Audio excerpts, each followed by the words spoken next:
I'm Shalene. As a mom and a registered dietitian, when I'm short on time, I'm looking for quick and healthy meals that my kids will love. And I'm Chef Dave. Shalene and I will be sharing how to use 2 simple ways to deliver one-dish meals. That's right. We're going to show you how to use a skillet and a stock pot, and those will be your biggest allies in the kitchen.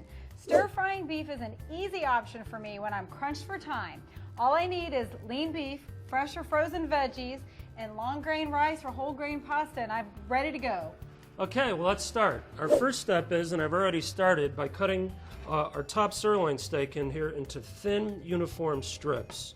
We'll do a couple of more. One of the things I've learned to do is to freeze that, and it'll be slightly freeze it, and it'll be easier to slice as you go. That's an excellent thought and a tip. And then we're going to add our oil. I got our pan nice and hot. And you can also use nonstick cooking spray as well. We're just going to swirl our oil around in the pan to get it evenly distributed. And then what we're going to do is take our beef strips, and we want to cook our beef in batches. And that's the sound we want to hear. I love that sizzle. That sound of the sizzle. Yum. Okay, so we're adding our beef in batches here. And I'm noticing that you're really spacing that out and you're not overcrowding the pan there. What you don't want to do is overcrowd the pan, because what will happen then is our beef will steam instead of stir fry. Boy, that looks and smells delicious. I love to use stir fries to sneak veggies into my kids' diet. And when I have a little bit more time to prepare dinner, I go to braising or pot roasting to create one-dish meals. While the beef simmers for a few hours, I can spend time with my kids, and then we can all sit down together for a home-cooked meal.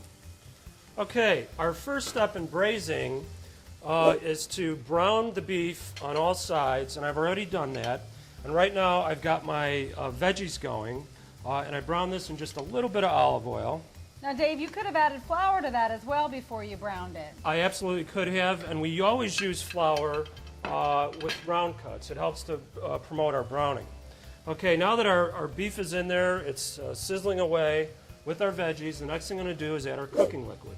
Today I'm using a low-sodium beef broth, but you could also use such liquids as wine, beer, cider, and even water, or a combination of those liquids. Is there a rule of thumb for the liquids that you add to it? For Well, how much? you don't want to add too much liquid. We don't want to submerge the beef in the liquid.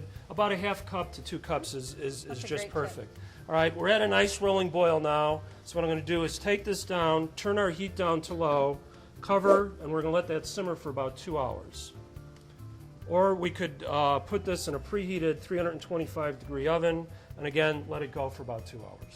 Just about to the time when it's fork tender, right? Fork tender is your Yummy. key to determine doneness, and that's simply meaning putting a 2-tine fork into the beef and slowly pulling it out.